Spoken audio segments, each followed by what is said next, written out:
اعوذ باللہ من الشیطان الرجیم بسم اللہ الرحمن الرحیم فانطلقا حتى اذا لقيا غلاما فقتله قال اقتلت نفسا زكية بغير نفس لقد جئت شيئا نكرا قال الم اقل لك انك لن تستطيع معي صبرا قال إن سألتك عن شيء بعدها فلا تصاحبني قد بلغت من لدني عذرا فانطلقا حتى إذا أتيا أهل قرية استطعما أهلها فأبوا أن يضيفوهما فوجدا فيها جدارا يريد أن ينقض فأقامه قال لو شئت لاتخذت عليه أجرا قال هذا فراق بيني وبينك سأنبئك بتأويل ما لم تستطع عليه صبرا أما السفينة فكانت لمساكين يعملون في البحر فأردت أن أعيبها وكان وراءهم ملك يأخذ كل سفينة غصبا وَأَمَّا الْغُلَامُ فَكَانَ أَبَوَاهُ مُؤْمِنَيْنِ فَخَشِينَا أَنْ يُرْهِقَهُمَا طُغْيَانًا وَكُفْرًا فَأَرَدْنَا أَنْ يُبْدِلَهُمَا رَبُّهُمَا خَيْرًا مِنْهُ زَكَاةً وَأَقْرَبَ رُحْمًا وَأَمَّا الْجِدَارُ فَكَانَ لِغُلَامَيْنِ يَتِيمَيْنِ فِي الْمَدِينَةِ وَكَانَ تَحْتَهُ كَنْزٌ لَهُمَا وَكَانَ أَبُوهُمَا صَالِحًا فأراد ربك أن يبلغا أشدهما ويستخرجا كنزهما رحمة من ربك وما فعلته عن أمري ذلك تأويل ما لم تستطع عليه صبرا صدق الله العظيم۔ سورۃ الکہف کی آیت نمبر 74 سے 84 تک آیات آپ کے سامنے اس وقت تلاوت کی گئی۔ یہ واقعہ سیدنا موسیٰ علیہ السلام اور جناب حضرت خضر علیہ السلام کا چل رہا ہے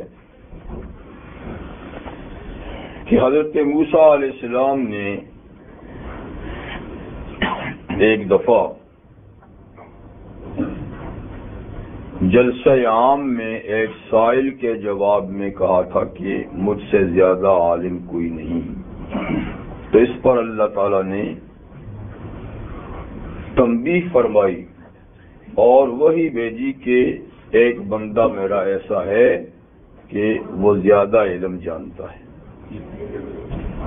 تو حضرت موسیٰ علیہ السلام نے فوراً اللہ سے درخواست کی، یا اللہ اس تک ملنے کا کوئی رستہ بتائیے، میں اس سے مل کر اور اس سے وہ علم حاصل کرنا چاہتا ہوں جو مجھے نہیں اسے حاصل ہے۔ تو خیر اللہ تعالیٰ نے فرمایا کہ تم ایک مچھلی ڈھونڈ کر تھیلے میں رکھ لو اور جہاں وہ مچھلی تم سے گم ہو جائے تو ہمارا بندہ وہیں تمہیں ملے گا۔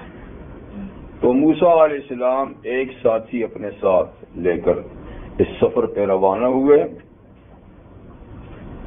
جو حضرت یوشع بن نون تھے، جو آپ کے بعد آپ کے نائب تھے اور اللہ نے ان کو نبوت دی تھی۔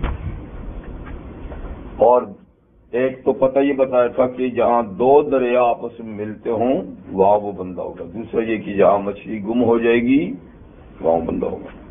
تو یہ چلتے چلتے چلتے چلتے اس مجمع البحرین میں پہنچے اور وہاں آرام لینے کے لیے تھوڑی دیر لیٹے تو ساتھی جاگ رہا تھا پر موسیٰ علیہ السلام سو گئے یا کہیں ادھر ادھر چلے گئے۔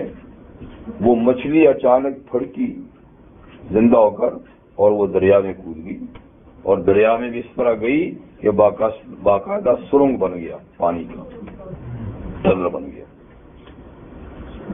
وہ اس تعجبناک واقعے کو دیکھتے رہے لیکن تھوڑی دیر کے بعد وہ بھول گئے۔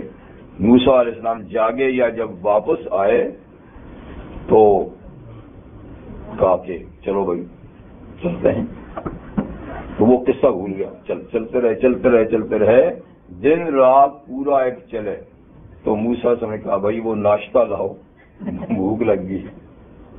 تو ابھی تک بھوکے نہیں تھے، بھوک لگ گئی۔ اب انہیں یاد ہے کہ وہ جناب وہ تو مچھلی کا قصہ بڑا عجیب و غریب وہاں ہے جب ہم آرام کے لیے لیٹے تھے، وہ تو زندہ ہو کر سمندر میں چلی گئی تھی۔ کہا اللہ کے بندے وہیں تو ہم نے جانا تھا، ہمارا آخری اسٹاپ تو تھا ہی وہی، کہ چلو اب الٹے پاؤں پھر وہیں جاؤ۔ تو باہر جب وہاں پہنچے تو وہ اللہ کا بندہ لیٹا ہوا تھا، اس وقت پہلے نہیں تھا، اب دیکھا تو چادر تانی میں بالکل لیٹا ہوا ہے۔ انہوں نے سلام کیا، بعد سلام کا جواب دیا، پوچھا کہ بھئی آپ کون نے؟ کہا کہ میں موسیٰ ہوں۔ کہا کون سے موسیٰ؟ کا بنی اسرائیل کے۔ اچھا اللہ کے نبی ہیں۔ بہرحال کیسے آنا ہوا ساری بات ہوئی۔ انہوں نے کہا اس لیے آیا ہوں کہ میں آپ کے ساتھ کچھ وقت رہنا چاہتا ہوں تاکہ آپ مجھے اس علم میں سے سکھائیں جو اللہ نے آپ کو سکھایا ہے۔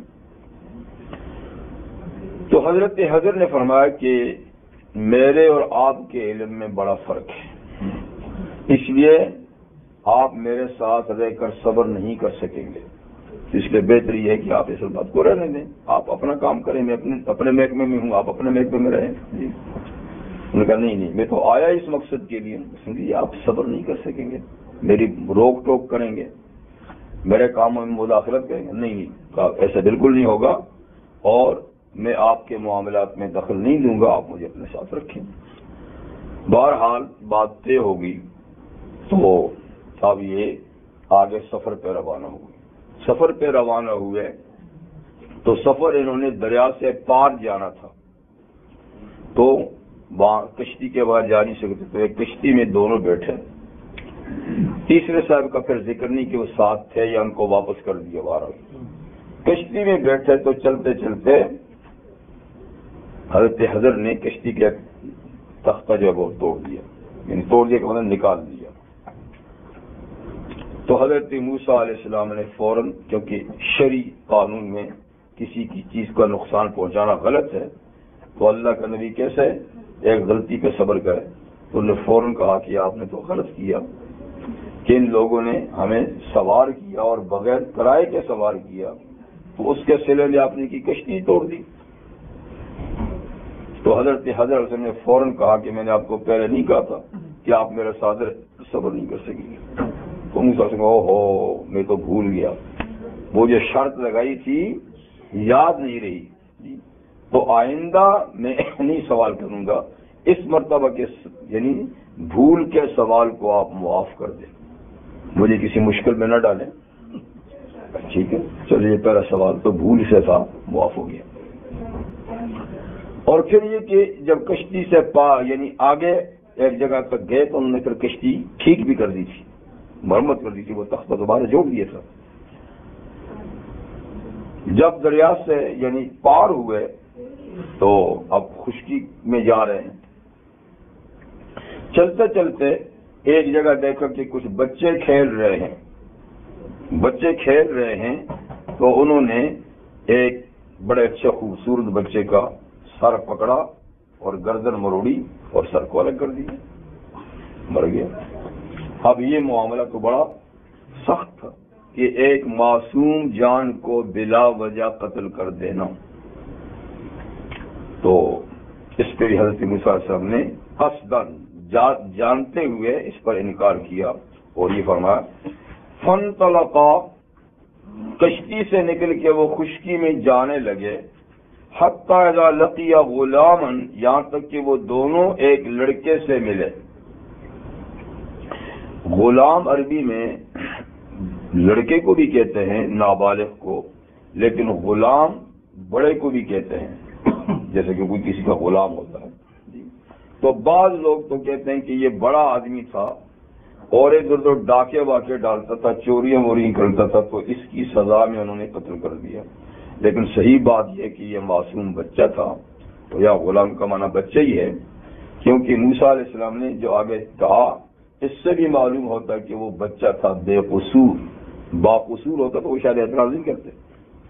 بال نے قتل اس کو مار ڈالا، تو موسیٰ علیہ السلام فرمایا اقتلت نفسا زکیۃ بغیر نفس، کیا آپ نے مار ڈالا ایک بے قصور اور معصوم جان کو بغیر نفس، بغیر اس کے کہ اس نے کسی کو قتل کیا ہو؟ اس نے یہ جرم کیا ہوتا تو آپ جد بدلے میں مارتے ہیں، ٹھیک تھا، قصاص تو شریعت میں ہے، لیکن اس نے تو کوئی جرم نہیں کیا، بظاہر آپ نے اس کو مار ڈالا۔ تو بے قصور اور معصوم کو مار ڈالنا لقد جئت شیئا نکرا، اے موسیٰ، اے حضر، آپ نے تو بہت ہی نامعقول بات کی ہے۔ تو حضرت حضر نے پھر فرمایا قال الم اقل لك انك لن تستطيع معي صبرا، کہ موسیٰ آپ کو میں نے کہا نہیں تھا کہ یقیناً آپ ہرگز بھی میرے ساتھ رہ کر صبر نہیں کر سکیں گے، یقیناً ہرگز۔ تو دیکھنا وہی ہوا، آپ پھر بول پڑے۔ تو یہاں چونکہ بھول تو نہیں تھی نا، اسے نہیں کہا کہ میں بھول گیا ہوں دوبارہ، یہ تو قصدن کیا تھا، تو اس لیے اور پھر موسیٰ علیہ السلام نے یہ بھی سمجھا کہ یار اس کے ساتھ نبھاؤ مشکل ہے، یہ تو بڑے بڑے مار کے سر درد کر دے، میں کہاں تک اس کے ساتھ چپ رہوں گا۔ تو اب حضرت موسیٰ علیہ السلام نے بھی جان چھڑانے ہی کی بات کی، لیکن صاحب نے یہ فرمایا کہ دیکھو بس یہ میرا آخری سوال تھا، اس کے بعد جب سوال کروں گا نا تو بے شک آپ مجھے الگ کر دینا۔ تو اب اس کے بعد کا جو سوال تھا وہ انہوں نے صرف اعلادگی کے طور پر کہ اس کے ساتھ نہیں چل سکتا، زیادہ سوال کر کے اس سے الگ ہی ہو جانا اچھا ہے۔ قال ان سألتک عن شیء بعدها، تو فرمایا اگر میں نے آپ سے کسی چیز کے بارے میں سوال کیا اس سوال کے بعد، فلا تصاحبنی، مجھے ساتھ مت رکھنا، آپ بالکل آپ کو اختیار ہے مجھے ساتھ نہیں رکھنا۔ قد بلغت من لدنی عذرا، آپ میری طرف سے عذر معذرت کو پہنچ چکے ہیں، یہ آخری بات ہے، بس اب کے سوال کروں گا آپ کو حق ہے کہ مجھے الگ کر دیں، ٹھیک ہے۔ فانطلقا، پھر اس مقام سے آگے دونوں حضرات چل پڑے۔ حتی اذا اتیا اہل قریۃ استطعما اہلہا، چلتے چلتے گئے تو ایک بستی میں پہنچے، ایک آبادی میں پہنچے، ایک گاؤں میں پہنچے۔ تو کافی سفر کیا تھا، تھک بھی گئے تھے، بھوکے بھی ہو گئے تھے جی۔ تو بستی والوں سے انہوں نے کھانا مانگا کہ بھائی ہم مسافر ہیں، باہر سے آئے ہیں، بھوکے ہیں، تو آپ لوگ ہمیں کچھ کھانا دو۔ لیکن وہ بستی والے بھی بڑے عجیب نکلے۔ فَأَبَوْا أَن يُضَيِّفُوهُمَا، انہوں نے انکار کیا ان کو مہمان بنانے سے، جاؤ بھائی اپنا رستہ لو، ہمارے پاس کوئی کھانا والا نہیں ہے، بالکل ٹکا سا جواب دے دیا جی۔ تو انکار کیا ان کو یعنی مہمان بنانے سے، چلو نہیں دیتے تو نہیں دو۔ اب یہ جا ہی رہتے کہ بستی میں فَوَجَدَا فِيهَا جِدَارًا يُرِيدُ أَن يَنْقَضَّ فَأَقَامَ، تو ان دونوں نے اس بستی میں، اس آبادی میں ایک دیوار کو پایا، یرید ان ينقض، جو گرا ہی چاہتی تھی، گرا ہی چاہتی تھی یعنی ٹیڑھی ہو گئی تھی، بس گرنے کے قریب تھی۔ تو حضرت حضر علیہ السلام نے فاقام، اس کو سیدھا کر دیا۔ بعض تو کہتے ہیں کہ اس کو باقاعدہ گرا کر نئے سرے سے اس کو بنا دیا، لیکن بعض کہتے ہیں کہ نہیں، نئے سرے سے نہیں بنایا، بس ہاتھ لگا کر ایسا کر دیا۔ تو یہ ان کی کرامت تھی کہ وہ بالکل سیدھی ہوگی، ورنہ تو ایسی گرنے والی کو ہاتھ سے ادھر کرو تو بھی وہ ٹھیک ہو بھی جائے تو کچی ہوتی ہے اس کی بنیاد، نہیں، انہوں نے ہاتھ سے یوں جو کی تو بالکل بھی بنیادوں پر ٹھیک کھڑی ہوگی جی۔ تو کوئی زیادہ ٹائم نہیں لگا، بس ہاتھ سے یوں سیدھی کر دی۔ اب موسیٰ علیہ السلام نے تو جان چھڑانی تھی نا، تو یہ سوال انہیں قصداً اس ارادے سے کہ اب اس کے ساتھ نہیں چل سکتا تو یہ سوال کر دیا۔ کہا بھائی آپ بڑے شریف آدمی ہیں، آپ نے بڑا اچھا کام کیا ہے، لیکن لوش طلب تخصہ علیہ اجرا، اگر آپ چاہتے تو اس پر ان سے مزدوری تو لے سکتے تھے۔ یعنی ان بے مروت لوگوں نے ہمیں کھانے تک کا نہیں پوچھا اور آپ نے ان کا یہ کام فری میں کر لیا، تو ایسے بے مروت لوگوں سے تو کم سے کم مزدوری تو لے لیتے، ہم ہوٹل میں کھانا کھا لیتے ہیں، تو ایسے لوگوں کا کام فری میں کر لینا یہ بھی کوئی معقول بات نہیں ہے۔ چلو اچھے لوگ تھے، اچھے لوگ ہوتے ایسے کر بھی لیتے، ایسے لوگوں کا کام۔ تو یہ سوال اب علاجگی کی نیت سے تھا، اس لیے حضرت خضر بول گئے فرمایا ہاذا، وہ بھی تنگ آ گئے تھے، یعنی یہ ہر بات پہ اعتراض، ہر بات پہ اعتراض، یہ بھی تنگ آ گئے تھے، ہر نامعقول کام، ہر نامعقول کام، کب تک صبر کروں گا؟ تو نے کہا ہاذا فراق بینی و بینک، یہ جدائی ہے، اب یہ سوال اب جدائی کا سوال ہے میرے اور تیرے درمیان اے موسیٰ، تو اب میں آپ کو ساتھ نہیں رکھوں گا، آپ میرے ساتھ نہیں چل سکتے۔ ٹھیک ہے، یہ میں نے کہا تھا کہ مزید سوال کے بعد الگ کر دیں، تو ٹھیک ہے آپ اپنا رستہ لیں، میں اپنا رستہ لیتا ہوں۔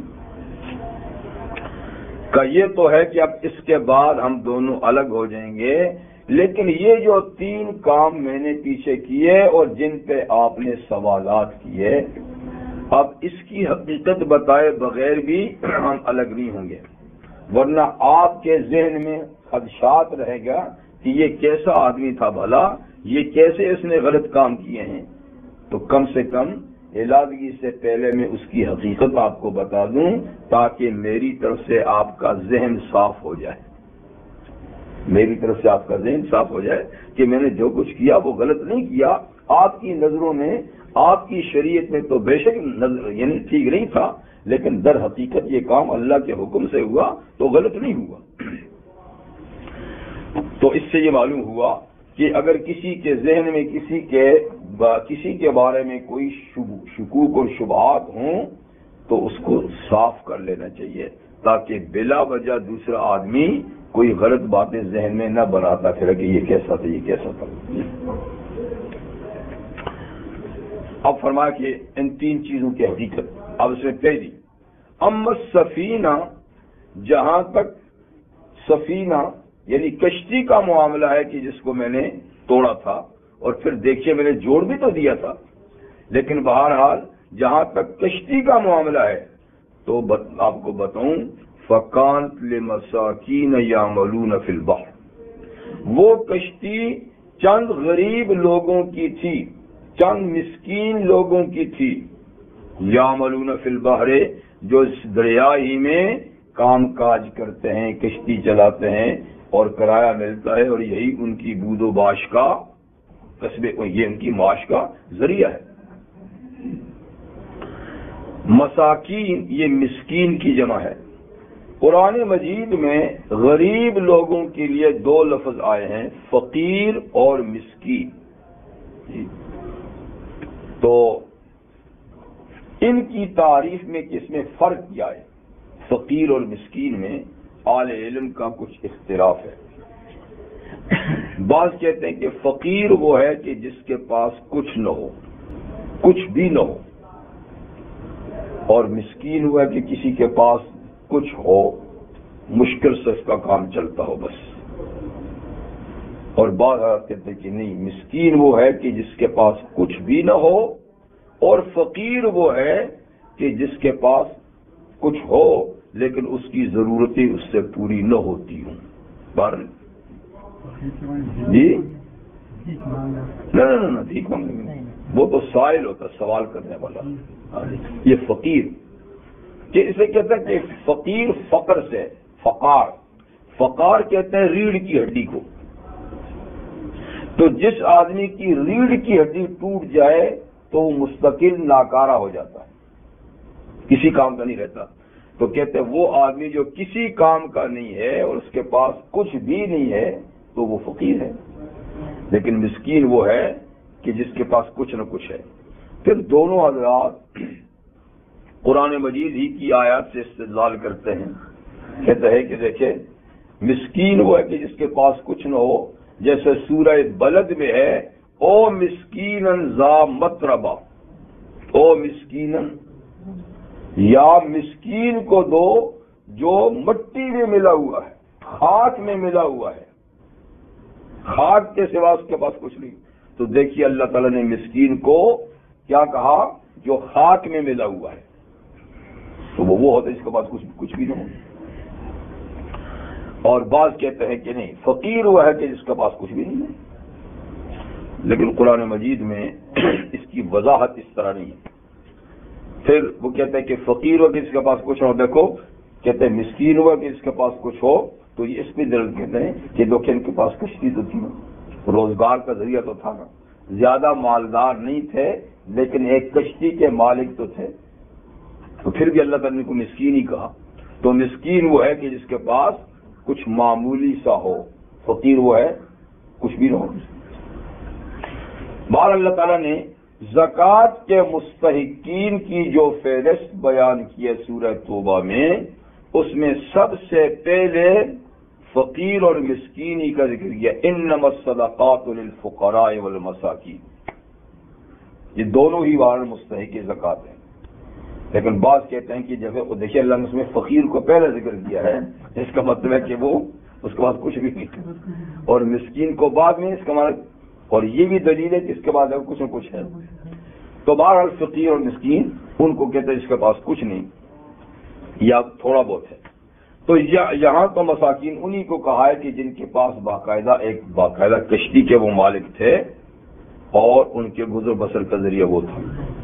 اب یہ بھی کہتے ہیں کہ وہ جو مساکین تھے ان کی تعداد تھی 10 بھائی تھے. 10 بھائیوں کی ایک ہی کشتی تھی اور ان میں 10 بھائیوں میں سے 5 صحیح اور تندرست تھے لیکن 5 بالکل لنگڑے لولے تھے. وہ ان کے پاس کچھ بھی کام کر ہی نہیں سکتے تھے، کسی کا پاؤں نہیں، کسی کا ہاتھ نہیں، بازو.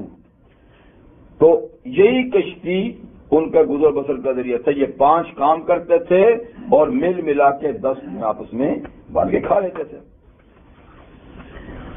تو اتنی بات ہوئی کہ یہ کشتی کے مالک مسکین لوگ تھے اور یہی ان کی کسب معاش کا ذریعہ تھی. تو پھر میں نے کیوں توڑا؟ کہتے فَأَرَدْتُ أَنْ أَعِيبَهَا، میں نے چاہا کہ اس کو عیبناک بنا دوں. اتنا بھی تو نہیں توڑا نا کہ وہ ڈوب ہی جائے جی، کیونکہ موسیٰ سے ہم نے کہا تھا نا کہ جناب آپ نے کشتی توڑ دی، آپ ان کے لوگوں کو ڈبونا چاہتے ہیں. جی میں نے اتنی تو نہیں توڑی کہ پانی اس کے اندر بھر جائے، بس تھوڑا سا اس میں عیب پیدا کر دیا. اور وہ بھی کیوں؟ وَكَانَ وَرَاءَهُمْ مَلِكٌ، ان کے آگے ایک ظالم بادشاہ ہے، یعنی دریا سے پار ظالم بادشاہ کی حکمرانی ہے. اور وہ کرتا کیا ہے؟ یاخذ کل سفینۃ غصبا، وہ ہر صحیح سالم کشتی کو زبردستی چھین کر اپنے کام کراتا ہے اور اس کی کرائی بھی نہیں دیتا. ایسا ظالم ہے کہ جس کشتی کو ٹھیک ٹھاک دیکھا نا، پکڑ لیا 2 دن میں کام لوں گا، 3 دن میں کام لوں گا، اپنے کام نکالتا ہے چھینا جھپٹی سے اور کشتی والوں کو کرائے تک نہیں دیتا. تو اگر یہ کشتی صحیح سالم چلی جاتی نا ساحل پر تو وہ ظالم پکڑ لیتا، تو ان مسکین بچوں کا جو روزگار متعلق تھا وہ متاثر ہوتا. تو دیکھا نا اس میں مصلحت تھی. آپ نے تو ظاہر میں تختہ نکالنے کا اعتراض کیا، آپ کو کیا معلوم تھا کہ میں نے کیوں نکالا ہے؟ تو اللہ کا حکم تھا کہ اس کو اعزاز کرو تاکہ ان بیچاروں کو روزگار چلتا رہے. تو غصب کرنا یعنی چھین کر کوئی چیز لینا یہ شرعاً جائز نہیں ہے. چھینا جھپٹی سے چیز لینا، جیسے چوری سے، ڈاکے سے، اسی طریقے سے چھین کر کسی سے مال لینا یا کسی کی چیز کو چھین کر استعمال میں کرنا، یہ بھی شرعاً ناجائز کاموں میں سے ایک کام. یہ تو معاملہ ہوا کشتی کا. تو دراصل اس میں کہتے ہیں بعض مفسرین کہ اس میں حضرت موسیٰ علیہ السلام کی ایک تربیت بھی مقصود تھی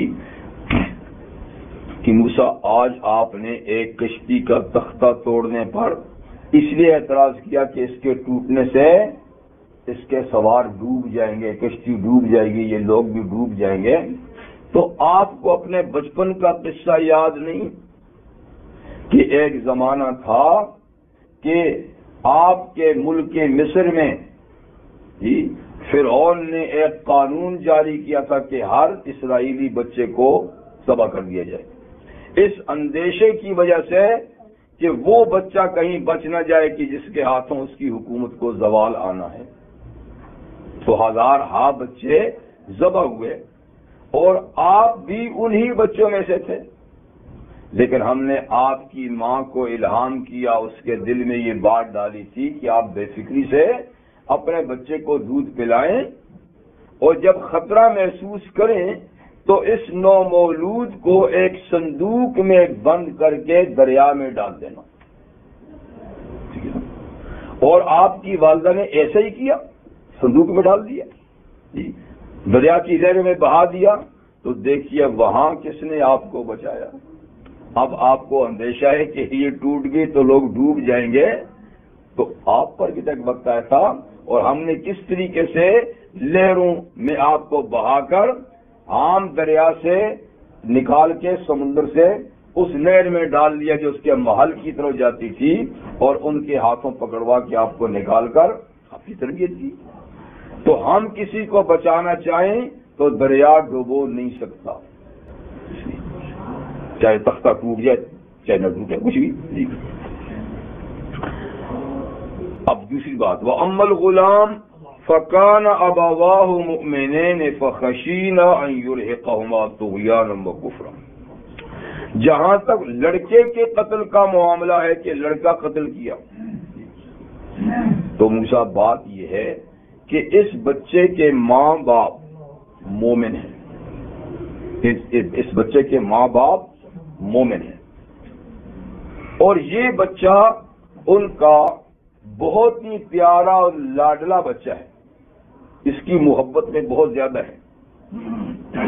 تو فَخَشِينَا أَن يُرْهِقَهُمَا طُغْيَانًا وَكُفْرًا، ہمیں اندیشہ ہوا کہ وہ بچہ بڑا ہو کر ان ماں باپ کو بھی گمراہی میں اور کفر میں دھکیل دے گا.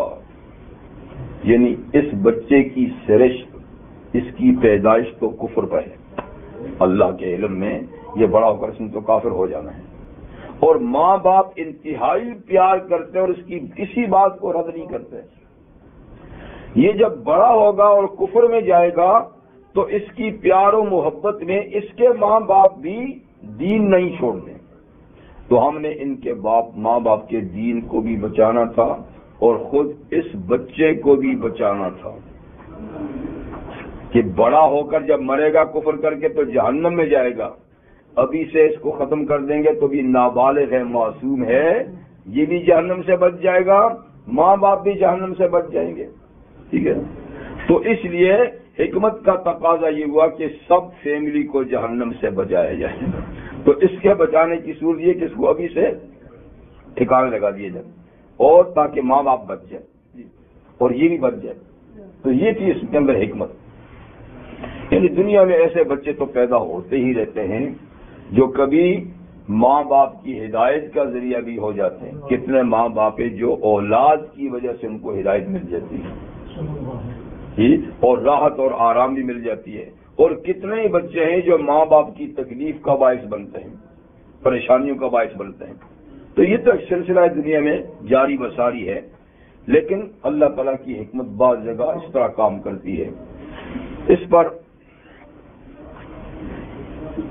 فرماتے ہیں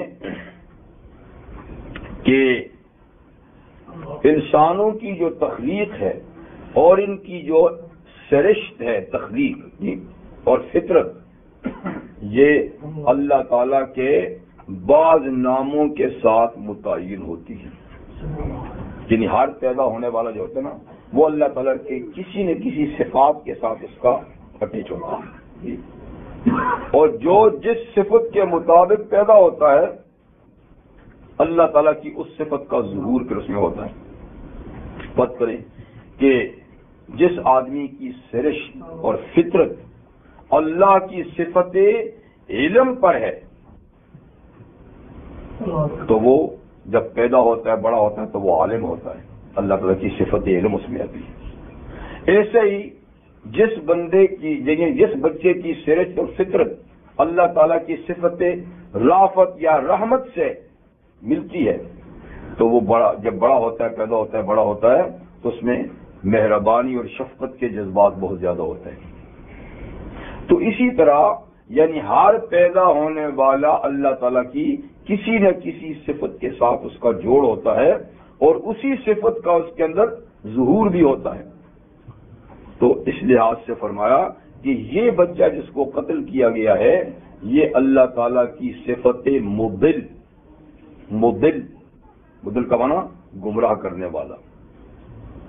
اللہ تعالیٰ کا ایک صفاتی نام ہے نا مضل، جیسے ہادی ہے.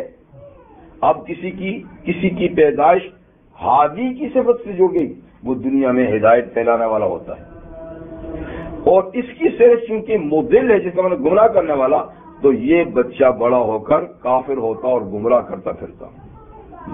اس لیے اللہ تعالیٰ نے اس کے بارے میں یہ مصلحت جانی کہ اس کو ختم کر دیا جائے گا.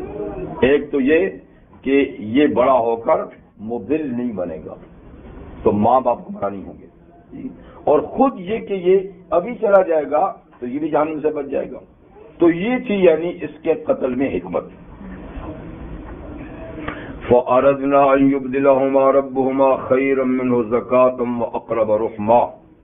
تو ہم نے ارادہ کیا کہ اللہ تعالیٰ ان دونوں ماں باپ کو یعنی ان کا رب ان دونوں کو اس بچے سے بہتر اولاد عطا فرمائے گا، اس لڑکے سے بہتر اولاد عطا فرمائے گا.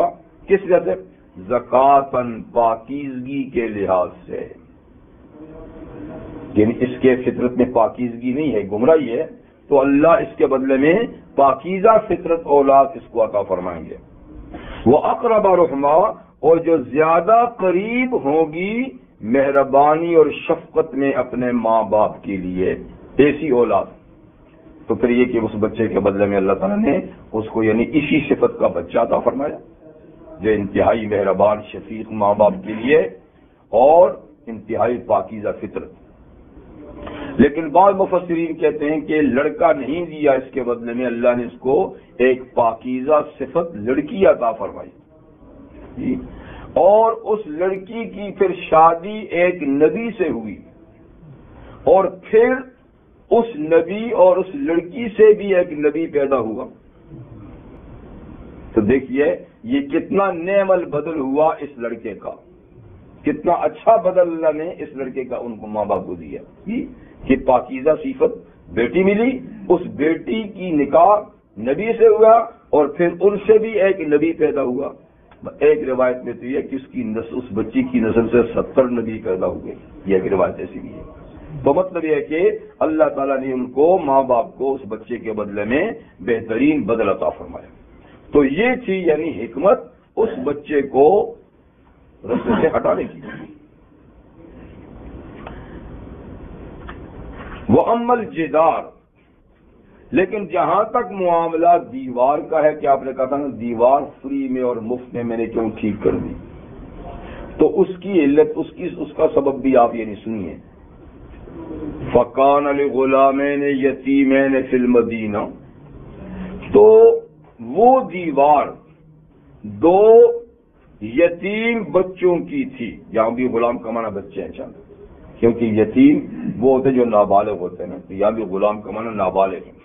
تو وہ 2 یتیم بچوں کی تھی فی المدینہ، اسی شہر میں. تو مطلب ہے کہ یہ ان کا گھر تھا اور ان کے گھر کی 4 دیواری کی ایک دیوار تھی جس کے مالک 2 یتیم بچے ہیں. وَكَانَ تَحْتَهُ كَنْزٌ لَهُمَا، اور اس دیوار کے نیچے ان دونوں یتیم بچوں کا خزانہ تھا جو ان کے باپ نے یہاں پر دفن کیا تھا.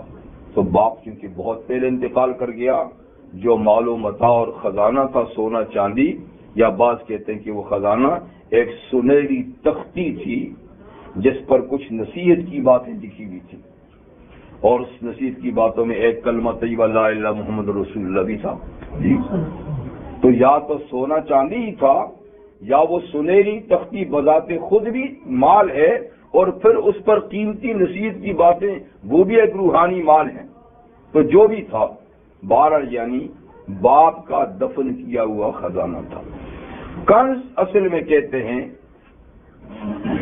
اس خزانے کو جو زمین میں خود دفن کیا جائے یا قدرتی طور پہ زمین میں پیدا ہو. کچھ اللہ تعالیٰ نے زمین میں خود خزانے پیدا کیے ہوئے ہیں، اور کچھ یہ کہ پرانے زمانے میں لوگ بھی حفاظت کے طور پہ مال کو زمین میں دفن کر دیتے ہیں تاکہ چوروں وغیرہ سے محفوظ ہو جائے. تو دونوں پر لفظ کنز بولا جاتا ہے. لیکن کبھی کبھی جو قدرتی دفن ہوتا ہے اس کو معدن بھی کہتے ہیں عربی میں، جو قدرتی طور پہ، اور جو لوگوں نے جمع یعنی اس میں دفن اس کو کنز کہتے ہیں، لیکن کبھی دونوں پر لفظ کنز بولا جاتا ہے۔ تو کنز کا حکم یہ ہے کہ جب وہ خزانہ زمین سے ملے تو اس کی زکوٰۃ ہوتی ہے 5واں حصہ، خمس، یعنی اس کے 5 حصے کر کے 5واں حصہ بطور زکوٰۃ کے دے دیا جائے، اور 4 حصے جس کو وہ خزانہ ملا ہے اس کے۔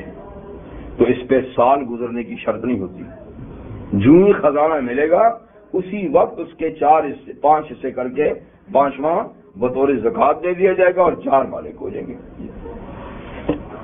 تو بہرحال کے فرماتے ہیں حضرت خضر علیہ السلام کہ اس دیوار کے نیچے خزانہ مدفون تھا، اور یہ ظاہر بات ہے کہ یہ قدرتی نہیں تھا، ان کے باپ کا بیٹوں کے لیے خزانہ تھا، کیونکہ وہ بہت چھوٹے تھے، حفاظت کرنے والا کوئی نہیں تھا، مال کا تو صرف دفن ہی کر دیا۔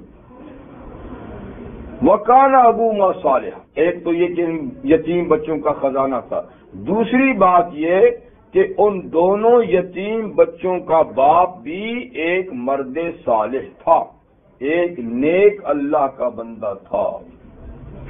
تو یتیم بچوں کا باپ نیک آدمی تھا، تو لہذا فَأَرَادَ رَبُّكَ أَن يَبْلُغَا أَشُدَّهُمَا، آپ کے رب نے چاہا کہ یہ دونوں بچے جب اپنی جوانی کو پہنچیں، اشد اصل میں کہتے ہیں قوت اور طاقت کو، یعنی سن شعور سمجھ، تو جب یہ جوانی کو پہنچیں تو یستخرج کنزہما، یہ اپنا خزانہ پھر نکال لیں گے۔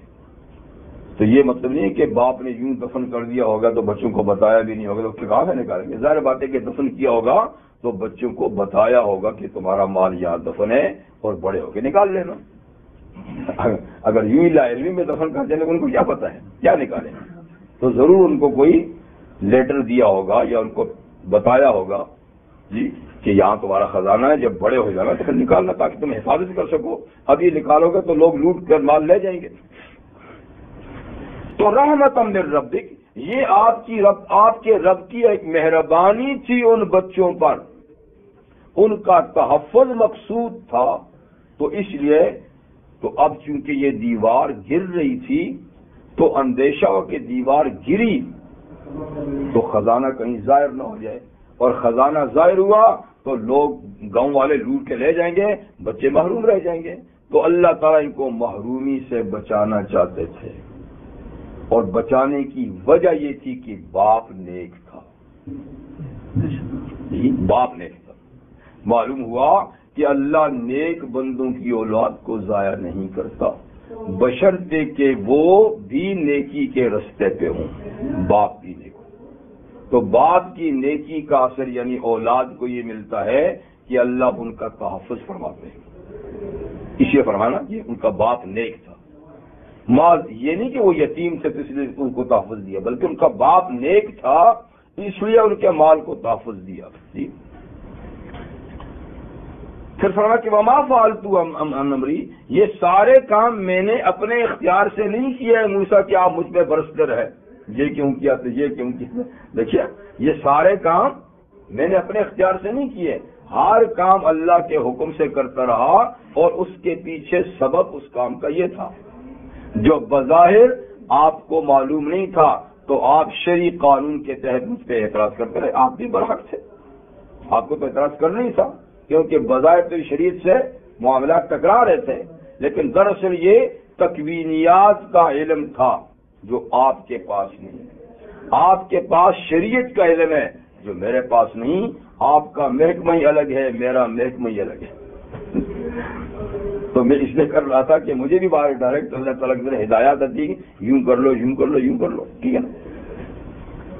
ذالک تاویل ما لم تستطع علیہ صبرا، تو اے موسیٰ یہ ہے حقیقت اس کی جس پہ آپ صبر نہیں کر سکے اور بار بار مجھ سے سوالات کرتے رہے، لیکن در حقیقت یعنی بات یہی تھی۔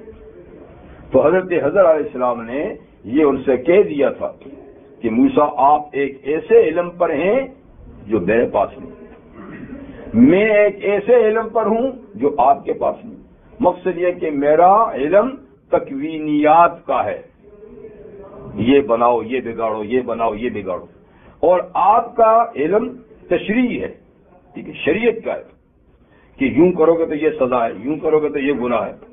تو آپ بھی مجبور ہیں، آپ کو احتراز کرنا ہی کرنا تھا، اور میں بھی مجبور ہوں اس لیے کہ مجھے بھی یہ کام کرنا تھا، مجھے بھی ڈائریکٹ اللہ تعالیٰ کی طرف سے حکم تھا جی۔ تو یہ تین کام ہوئے۔ نبی کریم صلی اللہ علیہ وسلم نے فرمایا کاش کہ موسیٰ تھوڑا سا اور صبر کرتے تو کچھ اور حقائق بھی سامنے آتے جو حضرت خضر کرتے، اور بھی کئی معلومات ہوتی، لیکن اللہ کے بندے نے تیسری ہی مرتبہ رستہ واپس ختم ہو گیا۔ تو یہ ہے حضرت امام حسین رضی اللہ تعالیٰ عنہ ابن علی رضی اللہ تعالیٰ عنہ کی ایک دفعہ کسی خارجی سے بات ہوئی۔ خارجی ایک گمراہ فرقہ ان گمراہ فرقوں میں سے ہے جن کی حضور علیہ السلام نے خبر دی تھی کہ میری امت 73 فرقوں میں بٹے گی جی، تو ایک فرقہ نجات پائے گا اور 72 جہنم میں جائیں گے۔ تو یہ فرقے ہو چکے ہیں، ان میں سب سے پہلا فرقہ جو اسلام کو جس نے جدا کیا، اسلام سے الہی کی، وہ آل تشیع ہے۔ یہ پہلا فرقہ ہے جو اسلام متحدہ اسلام میں دراڑ کے الگ ہوا۔ ان کے پھر آگے سینکڑوں آگے کئی یعنی 20ویں فرقے ہیں۔ تو دوسرا فرقہ جو وجود میں آیا تھا اس کے بعد تو وہ خارجی ہے۔ خارجی فرقہ کب وجود میں آیا، یعنی اس کی بنیادیں تو پتہ نہیں کب سے پڑی ہوں گی، لیکن اس کا ظہور کب ہوا؟ ظہور تو یہ جنگ صفین کے موقع پر جو حضرت امیر معاویہ رضی اللہ عنہ اور سیدنا علی رضی اللہ عنہ کے درمیان جنگ ہوئی صفین کے میدان میں دجلہ کے کنارے۔ تو آپ کو پتہ کہ بہت کچھ تو خون ہوا، بڑا خون خرابہ اس میں ہوا دونوں طرف سے، اور بالآخر ان حضرات نے مصالحت کرنی چاہیے کہ ہمیں صلح کرنی چاہیے، اگر صلح نہیں کریں گے تو یہ اور بہت خون خرابہ ہو جائے گا۔ تو صلح پر بہرحال اتفاق ہو گیا۔ جب صلح پر اتفاق ہو گیا تو یہ فرقہ ظاہر ہو گیا۔ یہ لوگ بھی تھے اس وقت موجود تھے، لیکن ان کو ظاہر ہونے کے لیے انہوں نے کہا یہ کیا ہے، یہ کیسا فیصلہ ہے؟ فیصلہ صرف اللہ کا ہے۔ تو فیصلہ یہ ہوا تھا کہ ہم اللہ کی کتاب کے مطابق فیصلہ کرتے ہیں، یعنی آپس میں کسی کو فیصل بناتے ہیں، جج بناتے ہیں، وہ فیصلہ کرے صلح کا۔ انہوں نے کہا کوئی جج وجہ نہیں ہے، جج صرف اللہ ہے۔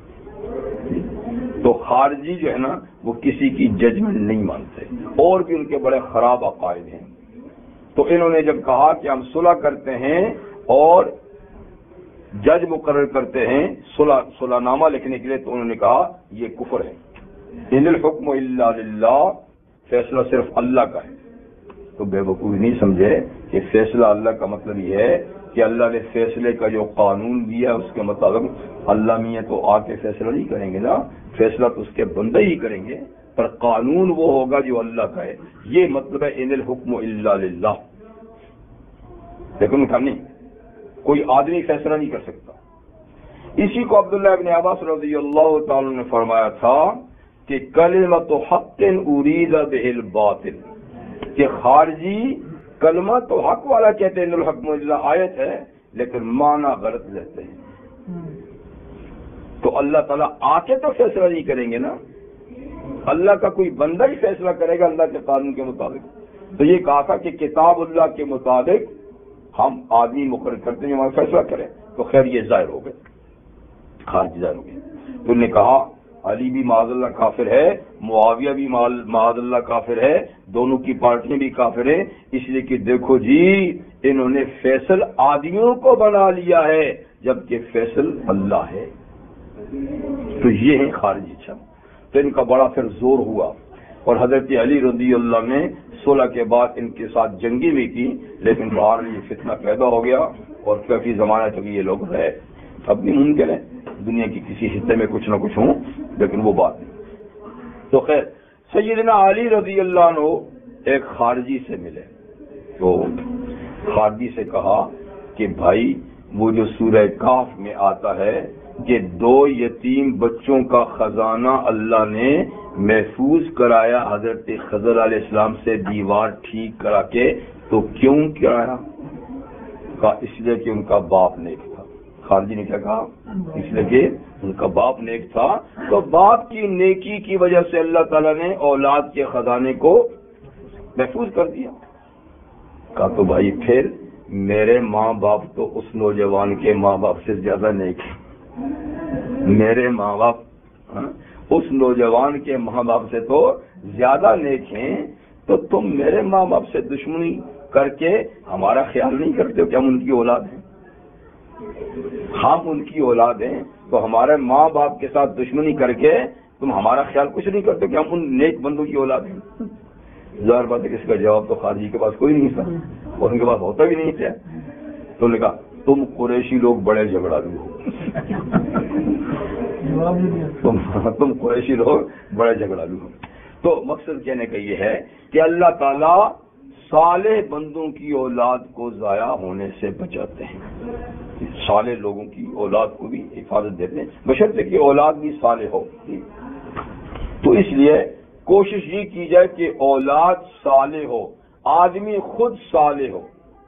اگر خود بھی صالح نہیں، اولاد بھی صالح نہیں اور ڈھیروں مال اور خزانے اکٹھے کر لیے تو اس کے تحفظ کی کوئی گارنٹی نہیں. وہ یوں اڑے گا کہ پتہ ہی نہیں چلے گا. وہ بچے ایسا اڑائیں گے کہ پتہ ہی نہیں چلے گا اور بھگتے گا باپ. لیکن اولاد صالح ہوگی، قانی ہوگی، صابر ہوگی تو وہ جو تھوڑا بہت مال باپ سے ملا ہوگا اس میں اللہ برکت بھی دیں گے، اس کی حفاظت بھی فرمائیں گے اور سارا کام چلے گا. سیدنا عمر ابن عبدالعزیز رضی اللہ تعالیٰ عنہ یعنی صالح ترین حکمرانوں میں سے ہیں کہ جن کا دور حکومت علماء اس کو خلافت راشدہ کا ایک حصہ کہتے ہیں. تو خلافت راشدہ یعنی 4 خلفاء کے دور کو کہتے ہیں. ابو بکر صدیق، عمر فاروق، عثمان غنی، علی مرتضیٰ. آگے بھی حضرت معاویہ کا دور بھی بڑا صالح اور نیک تھا، لیکن جتنی بات ادھر تھی پھر تھوڑی سی وہ نہیں رہی. لیکن ان کے بعد جو خلفاء بنی امیہ میں آئے پھر ان تو پورا نظام ہی درم برم کر دیا تھا. جی تو یہ بھی بنی امیہ کے تھے. کون؟ حضرت عمر بن عبدالعزیز. جی تو چلتے چلتے پہلے تو مروان بنے اور مروان خلیفہ کے بعد ان کے بیٹا عبد الملک بن مروان بنا. پھر آگے نمبر وار کیونکہ ایسا ہوتا تھا کہ میرے بعد یہ ہوگا، میرے بعد یہ ہوگا، جیسا بادشاہت ہوتی ہے تو اپنے بیٹوں کو انہوں نے نامزد کیا. یہ تھے بھتیجے، عمر بن عبدالعزیز یہ عبد الملک کے بھتیجے تھے اور ان کے داماد بھی تھے. تو ایک نمبر بیچ میں ان کا بھی ڈال دیا کہ فلاں بیٹے کے بعد عمر ہوگا، نامزد کر دیے. اچھا جی. اور عمر بن عبدالعزیز کی آپ کو پتہ ہے کہ شروع کی زندگی بڑی ٹھاٹ باٹ کی زندگی تھی.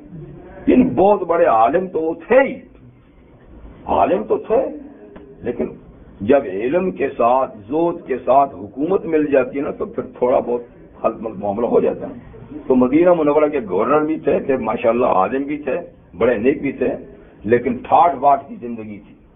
ایسی خوشبوئیں استعمال ہوتی تھی جو دنیا میں کہیں نہ ملے، ایسا لباس پہنتے تھے جو اپنی مثال اپنا ہونا، اور ایسی چال چلتے تھے کہ لوگ دیکھ دیکھ کے کہتے یہ عمر کی چال ہے، عمری چال، ایسے چلتے تھے. ایک دور یہ تھا. اور پھر یہ کہ خلیفہ کا داماد ہیں تو جائیدادیں ہیں، سب کچھ ہے. دوبارہ ان کا دور جب ان کا جب نمبر آیا خلافت کا، ان سے پہلے سال چلے گئے، مر گئے، تو جیسا طریقہ تھا اس طریقے کے مطابق یہ بھی، لیکن ایک دم ہی چینج ہو گیا. ایک دم یعنی چاہیے تو یہ تھا کہ اور زیادہ بگاڑ پیدا ہوتی، ایک دم تبدیل ہو گیا کہ یہ کیا سسٹم ہے. فوراً مسجد میں گئے اور لوگوں میں اعلان کیا کہ میں پچھلے حکمرانوں کے دستور اور قانون کے مطابق ان کا مقرر کردہ ہوا تمہارا خلیفہ ہوں، لیکن لوگوں میں خلافت سے دستبردار ہوں، جس کو چاہو چن لو. بس جب انہوں نے ایک دم یہ فیصلہ کیا تو ایک دم قوم کی طرف فیصلہ کیا ہم تو آپ ہی کو چاہتے ہیں، ہم تو آپ ہی کو چاہتے ہیں۔ تو بہرحال یہ پہلا ہے کہ ووٹ کے ذریعے سے، جمہوری ووٹ کے ذریعے سے پھر آپ نامزد ہو گئے۔ تو 2.5 سال کل وقت آپ کو ملا خلافت کا، 2.5 سال کے بعد انتقال ہو گیا، لیکن آتے ہی انہوں نے انقلابی اقدامات کیے، اور جب تک انقلابی اقدام نہ کیے نا تو سسٹم کبھی نہیں بدلتا، کبھی نہیں بدلتا۔ آپ کہیں گے کہ جمہوریت کے ذریعے سے سسٹم بدلیں گے، کبھی نہیں بدلے گا۔ انقلاب بس واحد حل ہے، ایک دم انقلابی اقدام کیا، ساری فائلیں منگوائیں، کس کے نام پر کتنی جائیداد کس نے کی ہے، کیسے کی ہے، سب، اور سب لوگوں کو بھی جو بنی امیہ کے بڑے لیڈر بنے گئے تھے نا ان کو بلایا اور ایک ایک کی فائل کو کینچی سے کاٹا، یہ تمہارے آباء و اجداد نے ظالمانہ طور پہ تمہیں یہ جاگیریں دی ہیں، یہ فلاں چیزیں دی ہیں، یہ میں نے کاٹ دی، جس کا حق ہے اسی کا ہے۔ وہ سب بیچارے تل ملا گئے لیکن بول نہیں سکتے نا، اور خود اپنی نام کی ساری جاگیریں بھی ختم کر دی، کچھ نہیں، صرف ضرورت کے مطابق یعنی چیز لوں گا کی ہوتی ہے، باقی کوئی نہ میرے بیٹوں کی جائیداد ہے، نہ میری جائیداد ہے، نہ بیوی کی ہے۔ اور بیوی کو کہا کہ آپ سارا یہ شاہی لباس اور زیورات جتنے ہیں نا یہ سارے کے سارے آپ کو واپس کرنے پڑے ہیں۔ اس کا ایک بہت بڑا قیمتی ہار تھا کہ چلو اور تو کچھ دے دوں گے لیکن یہ ہار تو ابو کی بڑی نشانی ہے، بڑے پیار سے کہا یہ بھی واپس کر دے گا، کہیں یہ تو کہا یا مجھے چاہ یا اس کو چاہ، یا اس کو پسند کر یا پھر مجھے پسند کر، ہم کیا کریں بیچاری، دے دیا تو ہمارا ساری اصحاب حقوق کے حقوق واپس کر دی، ٹھیک ہے نا، اور بالکل منہاج نبوت پر خلافت کا نظام کو لیا ہے ایک دم، اس کا نام ہے انقلاب، اور 2.5 سالوں میں ساری چیز تبدیل کر کے، جیسے ابو بکر عمر کا دور تھا، کہتے ہیں یہ تاریخی بات ہے، یہ ایک مقولہ ہے نا کہ جب دنیا میں عدل و انصاف ہوتا ہے تو بکری اور بھیڑیا ایک گھاٹ پہ پانی پیتے ہیں۔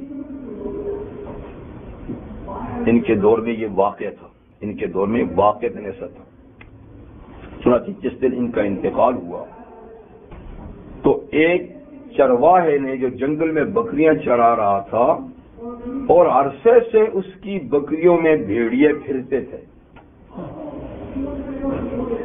اچانک ایک بھیڑیے نے ایک بکری پہ حملہ کر دیا، اچانک ادھر سے ان کی جان نکلی، ادھر سے بھیڑیے نے بکری پہ، تو اس بھیڑیے اس آدمی نے کہا لگتا ہے کہ آج وہ عادل حکمران دنیا سے چلا گیا، یہ جو بھیڑیے نے حملہ کیا نا لگتا ہے کہ آج وہ نہیں ہے، ورنہ عرصے سے 2.5 سالوں سے یہ تو ان کے اندر گھومتے پھرتے تھے، کسی کچھ نہیں کہتے تھے۔ بعد میں جب وہ شہر میں آیا پتہ چلا تو واقع ٹھیک اسی وقت ان کا انتقال ہوا تھا جس وقت بھیڑیے نے اس پہ حملہ کیا، مگر یہ تاریخی صداقت ہے۔ اچھا، میں آپ کو جو بات بتانا چاہتا تھا وہ یہ ہے کہ جب ان کی زندگی کے آخری لمحات آئے، بیمار ہوئے، مرض وفات میں ہوئے جی، تو لوگ آتے تھے، عیادت کے لیے آتے تھے اور جو کچھ ان کا طرز تھا وہ سب کے سامنے تھا کہ نہ اپنے نام کوئی چیز ہے، نہ بیوی کے نام کی چیز ہے، نہ بچوں کے نام پر چیز، کچھ بھی نہیں ہے۔ تو کچھ لوگوں نے ان کو مشورہ دیا کہ حضرت آپ کے چہرے مورے سے لگتا ہے کہ زندگی کے دن تھوڑے ہیں، تو یہ آپ کے بچے ہیں، ان کے لیے کچھ کر دیں نا، تھوڑا سا یعنی زیادہ تو توقع نہیں ہے لیکن کم از کم یہ آپ نے تو ان کے لیے کچھ چھوڑا نہیں تو کوئی تھوڑی بہت ان کے لیے جائیداد وغیرہ۔ تو عمر بن عبدالعزیز نے کہا کہ ذرا بھائی مجھے سہارا دے کر بٹھاؤ، لیٹے ہوئے تھے، تو سہارا دے کر ان کو بٹھایا تو ان کو یہی بات کہی، ان کا دیکھو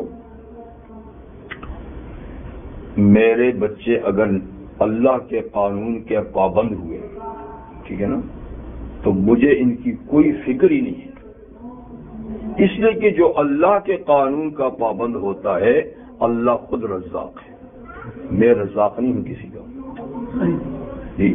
اگر یہ خدا کے قانون کے پابند ہوں گے تو مجھے کوئی فکر نہیں کہ ان کا کیا بنے گا، لیکن اگر یہ اللہ کے قانون کے باغی ہوئے تو میں ان کے لیے جائیداد بنا کر جہنم کا انگارہ بنوں گا، عیاشیاں یہ کریں گے اور آگے حساب مجھے دینا ہوگا، تو بھی مجھے اس کی کوئی پرواہ نہیں ہے کہ میں کیوں ان کی عیاشیوں کے لیے اپنے آپ کو جہنم کا ایندھن بناؤں۔ تو مقصد یہ ہے کہ اللہ اپنے صالح بندوں کو ضائع نہیں کرتے، خود اللہ غیب سے ان کے لیے انتظامات کر دیتے ہیں۔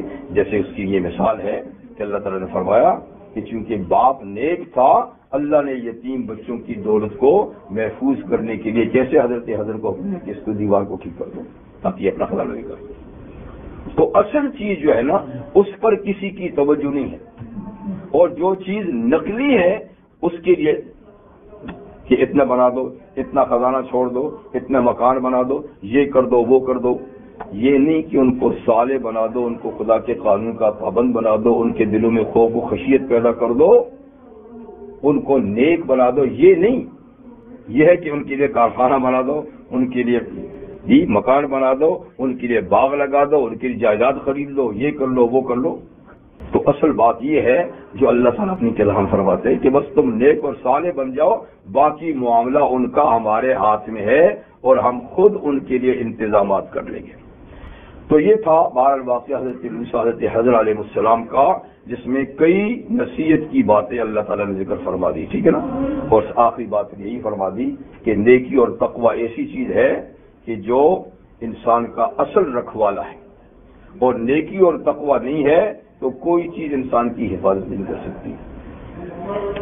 سبحانک اللہم و بحمدک اشہد ان لا الہ الا انت استغفرک و اتوب الیک۔